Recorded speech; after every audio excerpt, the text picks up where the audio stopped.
Junior વકીલશ્રીઓની માંગણીના કારણે આજે certified copy કોર્ટમાંથી કેવી રીતે મેળવવી,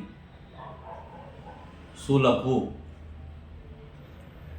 શું લખવું પડે કાયદેસર રીતે, તેની વિગત, એવી તમામ વિગત હું આપ શ્રીઓને કહી રહ્યો છું. હવે આપણે કોઈપણ પેપર્સ ની સર્ટિફાઈડ કોપી કોર્ટમાંથી મેળવવાની છે. તો તેની માટે સૌપ્રથમ મહેરબાન જે આપણે હેડિંગ મારીએ છીએ તે રીતે હેડિંગ મારવાનું.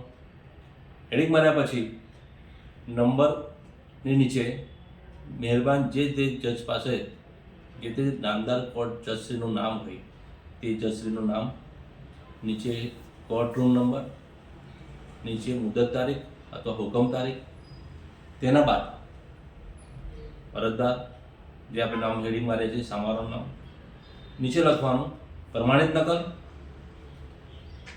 બાજુમાં તાત્કાલિક નકલ અને સાદી નકલ મેળવવાની અરજી.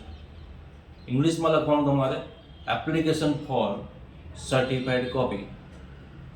આથી અમુક ખાલી જગ્યા અને હેડિંગ મારવાનું, અંડરલાઇન કરવાની. આથી અમુક ખાલી જગ્યા તરફે ઉપરોક્ત વિષયથી અરજ છે કે સદર હું કામમાં રજૂ થયેલ એક્ઝિબિટ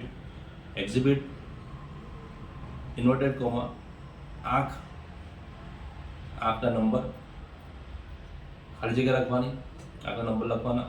પુરાવાના કામને જરૂર હોય જેથી દસ્તાવેજી પુરાવાની પ્રમાણિત નકલ આપવા મહેરબાની કરશો છી.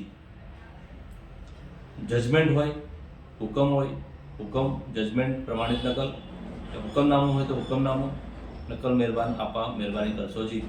પ્રમાણિત નકલ ખર્ચના રૂપિયા ખાલી જગ્યા જમા કરાવીએ છીએ. જો વધુ ખર્ચ થશે તો અમો વકીલશ્રી ભરવા તૈયાર છીએ. તારીખ વડોદરા, ખાલી જગ્યા વડોદરા, અમદાવાદ સહી કરવાની. નીચે તમારે સહીની નીચે નામ તમારું લખવાનું, સનદ નંબર, મોબાઈલ નંબર અને ઈમેલ એડ્રેસ. આ તમામ રીતે વિગત આપશો તો તમારો સર્ટિફાઈડ કોપી કોર્ટના કર્મચારી પણ વહેલી તકે કરશે. સંપૂર્ણ વિગત આપશો તો વહેલી તકે થશે અને તમને સર્ટિફાઈડ નકલ વહેલી મળશે. સર્ટિફાઈડ નકલ વહેલી મળશે તો તમારું કામ આસાન થશે. અને આ અરજી પર 3 રૂપિયાની ટિકિટ લગાવી. આભાર.